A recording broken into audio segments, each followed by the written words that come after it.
Anytime. Okay. Our next moon is Wikewi Gizus, our salmon spawning moon.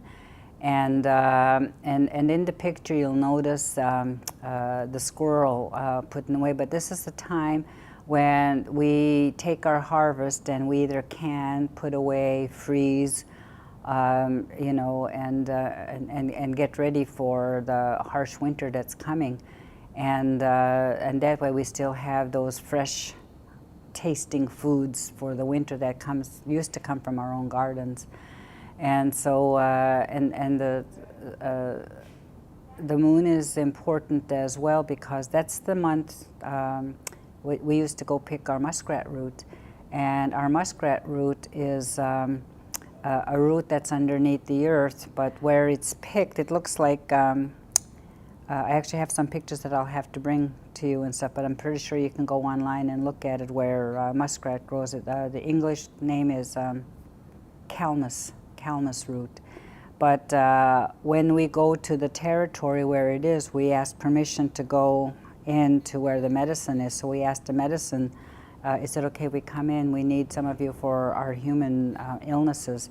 And we promise we're going to put everything back the way it was here.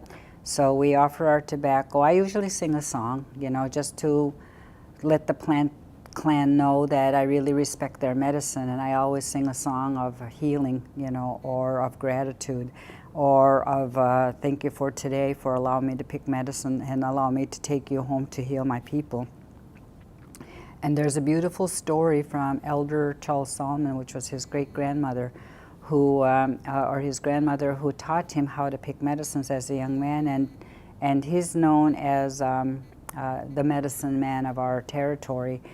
And he tells a story of the grandmother in a time after contact when all these chicken pox and smallpox and all these diseases were brought over from the settlers, and they didn't really have cures for it.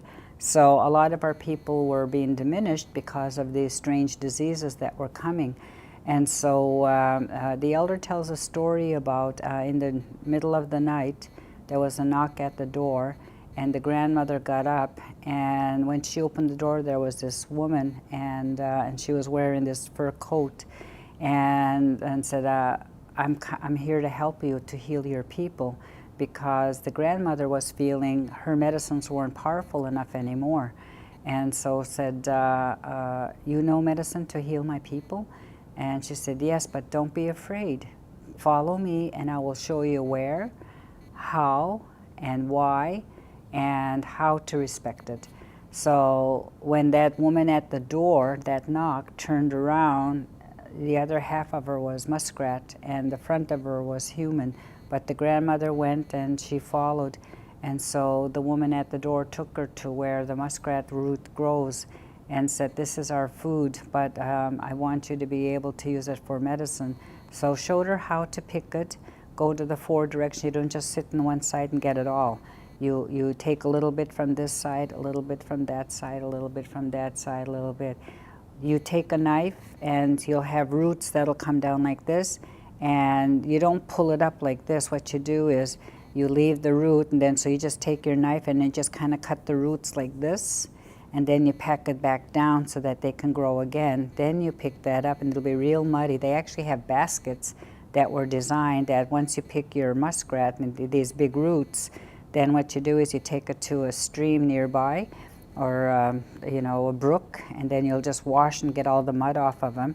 And then you take it home, you cut them up, and then you use a darning needle with string, you know, or a heavy thread.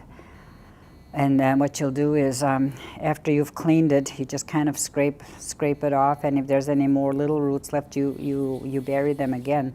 But after you clean them, then what you'll do is you'll have these beautiful strings of medicine hanging down, you know, because you put your darning needle through and it goes through the medicine. So the medicine you pick this year, we don't use it until next year or the year after. So we always refer to the medicine from the year before or the year before. So it used to be really nice to walk into our homes traditionally, and people would have medicines hanging, you know, So we didn't need medicine chests, you know what I mean? But today I think there's not too many people that have hang-in medicine. You know, we only have medicine chest with pills and, you know, different kinds of medicines now. But I'm glad I have that memory, and I still have my muskrat root and stuff. So she brought that medicine back, and she was told it was never to be sold. And unfortunately today we see it at powwows.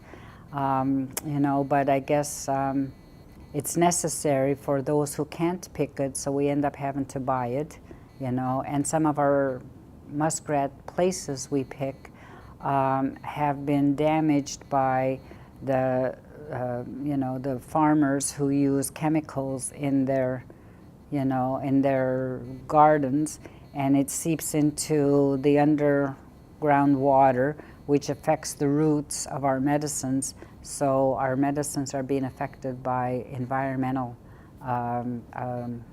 issues.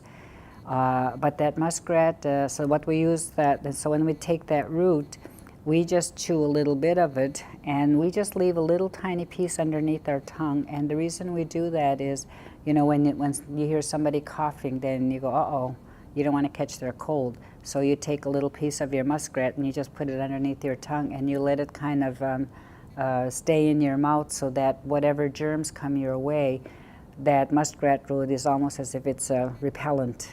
You know, it won't go any further than that. For those who have waited too long to take the medicine, we make tea out of it, so you can take the whole root. And actually, I remember in my home, my grandmother always had pizon. She'd have a little dipper or a little pot, and she'd have these chunks of muskrat in there, muskrat root, and she'd have hot water, and then and keep it on there, and she would just kind of keep adding water to it. So all winter, that medicine would help people. If they came in, she would give them a zip. So if you came in with a cough, she would make sure you had some muskrat root tea, you know, gilhuzwab and stuff. So we still need that because it's a preventative. It's like penicillin. And actually just recently there was an elder who was really sick, and he called me middle of the night and said, "Dus, do you have any of that muskrat?" I said, "I do. Can you bring me some? I can't seem to get rid of this cough." So I took him a few pieces, and he was so grateful. He said, "I looked all around for someone who had it, and thank you. You're the only one that had it," you know, and stuff. So it's really important to teach about the importance of our traditional medicines. And so that's the month that we have it. Now in this month as well, in the Western calendar, they celebrate Halloween. But for us, Halloween wasn't, you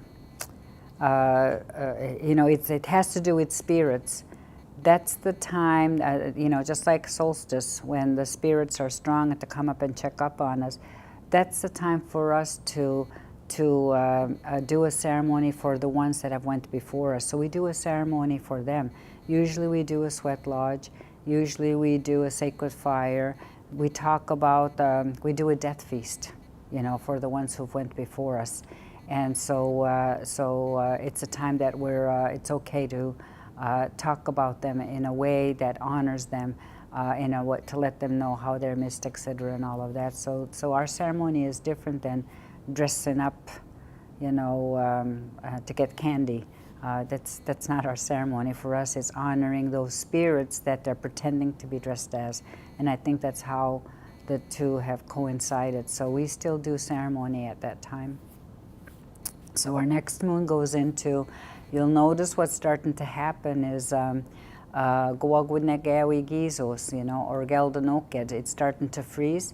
So so everything, you have to make sure that everything is picked from your garden.